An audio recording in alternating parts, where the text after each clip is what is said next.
নমস্কাৰ বন্ধু বান্ধৱীসকল, এই মুহূৰ্তত আপোনালোকলৈ লৈ আহিছোঁ এটি গুৰুত্বপূৰ্ণ ভিডিঅ'। অৰুণোদয়ৰ বাবে অতিকৈ এটা বেয়া খবৰ। আচলতে পুৰণা হিতাধিকাৰীসকলৰ কাৰণে খবৰখিনি যথেষ্ট ইম্পৰ্টেণ্ট। অৰুণোদয় আঁচনিত নতুনকৈ যিমান হিতাধিকাৰী সোমাব তাতকৈ কৰ্তন বেছি হ'ব নেকি?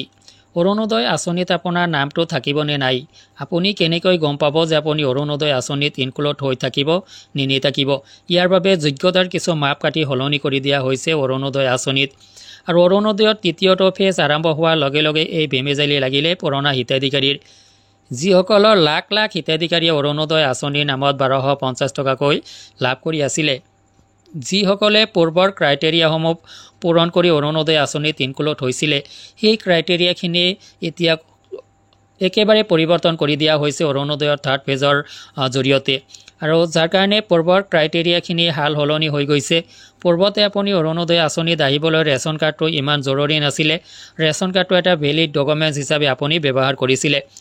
ইয়াতকৈ আপোনাৰ আধাৰ কাৰ্ড, পেন কাৰ্ড বা আপোনাৰ এনেকুৱা ডকুমেণ্টছবিলাক আপুনি ব্যৱহাৰ কৰি অৰুণোদয় আঁচনিত ইনক্লুড হৈছিলে। কিন্তু সেই প্ৰক্ৰিয়াটোৰ সম্পূৰ্ণ ওলটি গ'ল। অৰুণোদয় আঁচনিত আপুনি ইনক্লুড হ'বলৈ প্ৰথম প্ৰিফাৰেঞ্চ ডকুমেণ্টছটোৱে হ'ল ৰেচন কাৰ্ড। আৰু এই ৰেচন কাৰ্ডটো আপোনাৰ পৰিয়ালত থাকিলেহে আপুনি অৰুণোদয় আঁচনিটো পাব। যদি আপোনাৰ পৰিয়ালত ৰেচন কাৰ্ড নাই, আপুনি অৰুণোদয় আঁচনি পূৰ্বতে লাভ কৰি আছিলে, তেতিয়াহ'লে ডেফিনেটলি আপোনাৰ নামটো অৰুণোদয় আঁচনিৰ পৰা কৰ্তন হৈ যাব।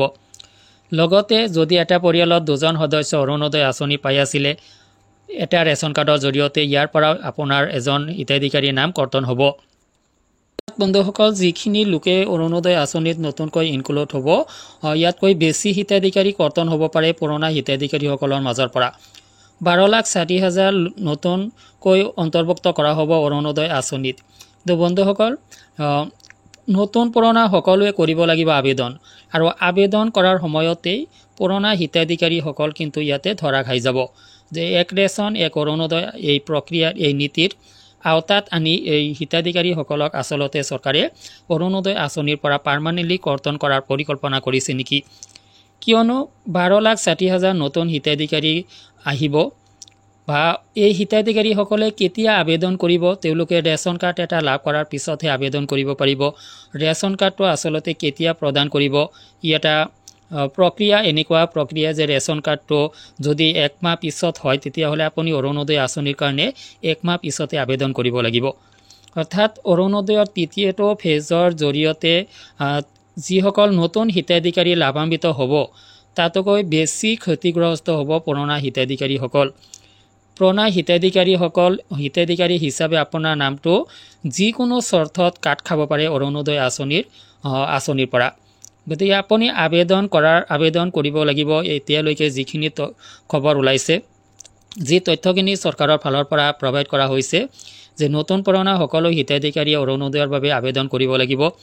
যদি আপোনাৰ ৰেচন কাৰ্ড আছে, তেতিয়াহ'লে আপুনি আগতীয়াকৈ আবেদন কৰিব নোৱাৰিব। এটা প্ৰক্ৰিয়াৰ মাজেৰে আপুনি আগবাঢ়িব লাগিব। যাৰ কাৰণে অৰুণোদয় আঁচনিৰ পুৰণা হিতাধিকাৰীসকলৰ কাৰণে গাতে পথে এটা বিপদ আহি গৈছে। নতুন নীতিয়ে বিপদ মাতি আনিছে অৰুণোদয়ৰ পুৰণা হিতাধিকাৰীসকলৰ কাৰণে। তো বন্ধুসকল, ভিডিঅ'টোৰ জৰিয়তে আপোনাৰ যদি কিবা অভিযোগ আছে ভিডিঅ'টোৰ প্ৰতি, আপুনি যদি এই সংক্ৰান্তত কিবা খবৰ লাভ কৰিছে যে আপোনাৰ নামটো কৰ্তন হ'ব নে নহ'ব, বা এই প্ৰক্ৰিয়া সম্পৰ্কে যদি আপোনাৰ হাতত কোনো আপডেট আছে, আপোনাৰ পৰা অৱশ্যেই বিচাৰিম আপডেটখিনি কমেণ্ট ছেকশ্যনত কমেণ্ট কৰি জনাব। আজিলৈ এৰিছোঁ, ধন্যবাদ।